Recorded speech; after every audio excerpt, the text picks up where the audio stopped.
Orikumi mes perspektivës drejt zhvillimit të turizmit ka nevojë për investime të rëndësishme. Projekti më i fundit që po zbatohet në qytet është rihabilitimi i bulevardit kryesor dhe i hapësirave publike, një projekt i nisur prej kohësh, por ende i papërfunduar. Sipas banorëve të zonës, Orikumi ka nevojë për investime të rëndësishme, por ajo që vihet rresh mungesa e transparencës dhe afateve të qarta të punimeve. Edhe pse nuk janë kundër investimeve të tilla, banorët theksojnë në intervistat e tyre se qytesa ka nevojë për më shumë ndërhyrje, veçanërisht duke patur parasysh prioritetin që Orikumi ka drejt zhvillimit të turizmit. Sipas tyre, investimet të tilla do të ndikonin pozitivisht jo vetëm në zhvillimin e zonës, por edhe në rikthimin dhe përmirësimin e jetesës së banorëve. Natyrisht, gjatë kohëve të fundit ka patur edhe shumë të huaj të cilët janë drejtuar qytetit të Orikumit për të jetuar, dhe investime dhe zhvillime të tilla do të ndikonin edhe më pozitivisht. Diçka mirë, jo dhe keq. Po patjetër e mirë, po nuk e di se kur e kanë atë afatin e mbylljes punimeve. 5 muaj, 6 muaj. Diçka të tillë pak nuk kanë shumë. Nuk mund të flasëm ne për sjesën punimit. Se në shiqet thua është dëgjon, në mos më behan ndimër do bën ato, po bën më mirë ndimër edhe se shumë. Po mundet jenë se shumë tash rruga po bëhet. Mundet jetë. Se për 2-3 muaj bën trotuarët edhe si dhe ka. Edhe kanë ikur njerëzit, po vinë dhe tuaj. Shiko ka këtu si do qoftë afërsisht numri popullsisë është pak më i vogël, por nuk jo se ka rënë, sepse shumë këtu mundet gjëgje nga Filipinet. Ja u gjiton ti kam aty, të rri unë një kam një holandes. Bashkëjetuesen e ka nga Myanmari. Ose lartë janë ca korean.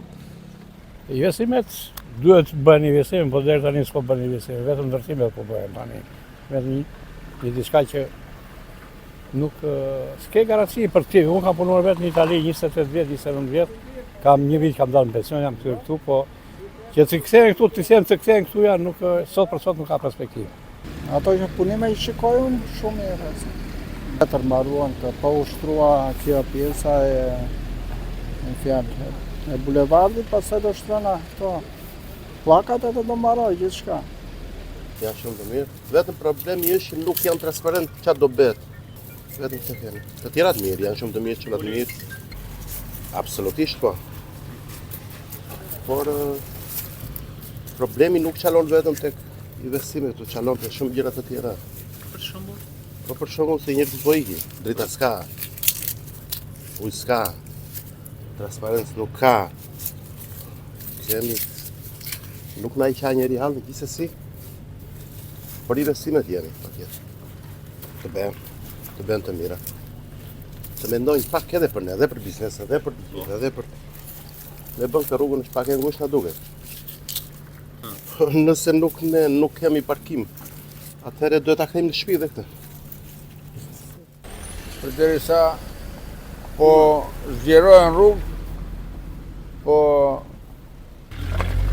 asnjëherë s'e vonë për të bërë sen. Unë në Orikum, den babazen, këtu jam, këtu kam lindur, këtu Orikumi s'ka ekzistuar, fare. Asnjë ndërtesë s'ka pasur këtu. Nuk dua t'i futem unë në politikë, s'rosh më betis. Orikumi, idioti, Orikumi është pjesë e Shqipërisë. Në qoftë se bëhet fjalë tani që të rit e kanë mendjen më tikur, jam dhe unë, domethënë, në qoftë se gjej një mbështetje për tikur jashtë, do të vija ata, do ta përqafoja atë. Projekti po zbatohet aktualisht ka një vlerë rreth 185 milion lek, por ajo që mungon është transparenca mbi nisjen dhe përfundimin e punimeve, çka sipas banorëve mbetet një shqetësim i vazhdueshëm. Këta të fundit shpresojnë që gjithçka do të mbyllet përpara sezonit turistik të këtij viti.